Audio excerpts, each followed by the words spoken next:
Japanese relocation centers and the compromise of the American dream. On December 7th, 1941, Pearl Harbor, one of the USA's naval stations, was attacked by the Japanese Air Force and Navy. On that day, the naval station was expecting American planes and ships to be arriving. So, when the radars detected ships and planes coming in, the people there thought that they were their own, and didn't ready the army.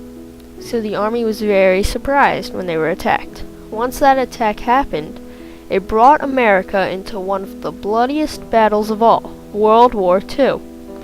After the attack, some Americans assumed that there must be spies, probably Japanese, on American soil that were radioing the news of the USA's plans for getting the planes and ships to Japan. As said first-hand by Eiko Tamayasu, within a few hours after the Pearl Harbor bombing, federal lawmen swooped down on Japanese-American communities on the West Coast and arrested several hundred Japanese who had remained Japanese citizens. The American-born Japanese even tried reciting a pledge to prove how loyal they were to America. The pledge goes like this: I am proud that I am an American citizen of Japanese ancestry, for my very background makes me appreciate more fully the wonderful advantages of this nation. I believe in her instructions, ideals, and her future. I am firm in my belief that American sportsmanship and attitude of fair play will judge citizenship and patriotism on the basis of action and achievement, and not on the basis of physical characteristics. However, the pledge did not help, and with the assumption of all Japanese Americans being traitors to our country, and not much evidence to back it up, the Executive Order 9066 was signed on February 19, 1942, which caused even more conflicts between the Japanese Americans and other Americans. The Executive Order 9066 gave the Army power to create secluded areas throughout the U.S. for all races of people whose country that the U.S. was at war with at that time, but mainly for those of Japanese ancestry because they were easier to single out. About a month after the Executive Order 9066 was signed, the military started putting up posters around Japanese neighborhoods along the West Coast, telling them that they were going to be evacuated at train depots in a few days. Eiko Tamayasu said that her family sold some pieces of furniture to a second-hand dealer and sold their piano to the company from which they bought it. She said they also had to give away some items such as washing machines.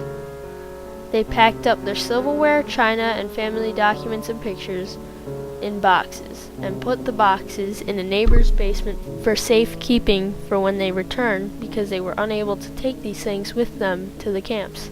Nobody, not even children with 1/16 of Japanese blood, were excused from the evacuation. The only people that were excused from the evacuation were tuberculosis sufferers and mentally or physically ill hospital patients. Everybody was first sent to assembly centers, which were temporary places that they could send the Japanese Americans until permanent settlements were set up. In both the assembly centers and the internment camps, privacy was horrible.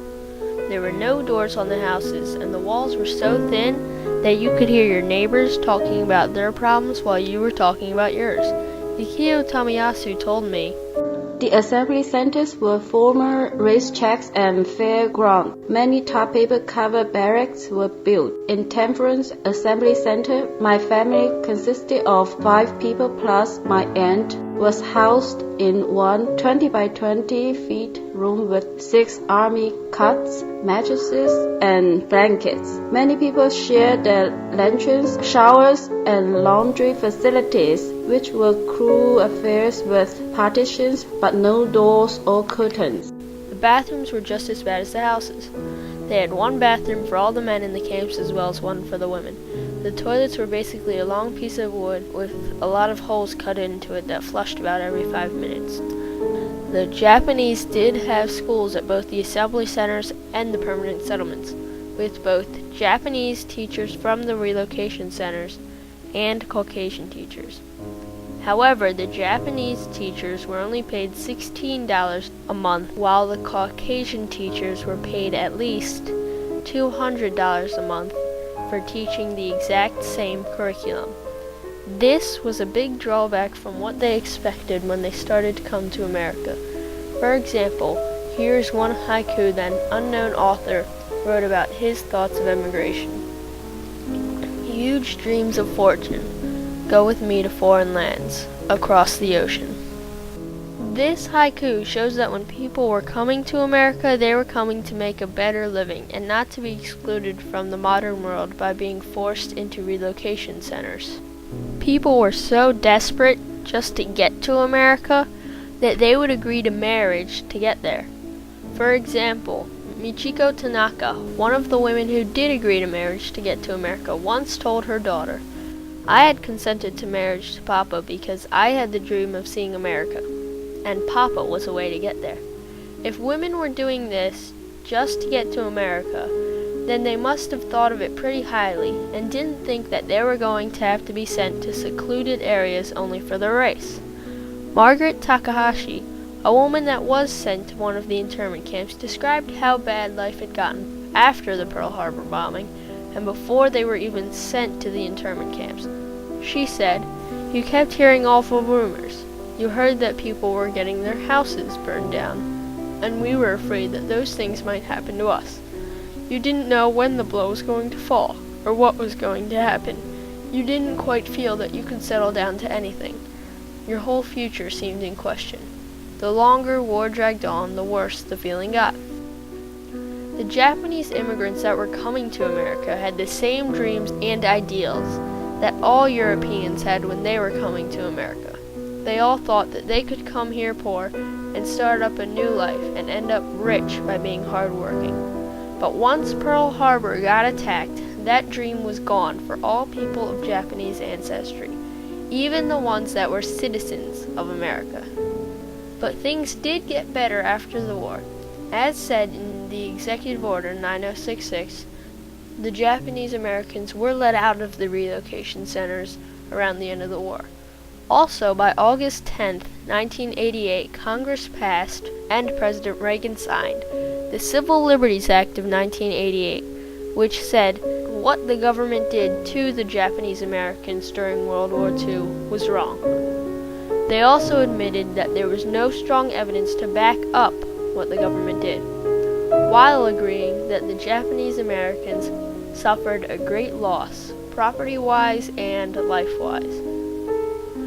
After the Civil Liberties Act of 1988 was passed, the government started to send out letters with $20,000 enclosed in it to previous internees, apologizing for what happened and letting them know that something was done about it. That act brought a compromise to bring together the races of our nation, and because of that act, today, Japanese Americans are living in almost perfect harmony with other races of Americans. However, not all people have forgiven the government for what has happened to them yet. When I asked Eiko Tomiyasu if she was able to forgive the government after the act, here's what she said. There's no way to estimate the long-term economic loss to the evacuees, nor can a price ever be set on the hearts that were broken, dreams and hopes that were shattered, or 120,000 lives disrupted. Forgiveness will come with time and vigilance to make sure that a repetition of such actions does not recur.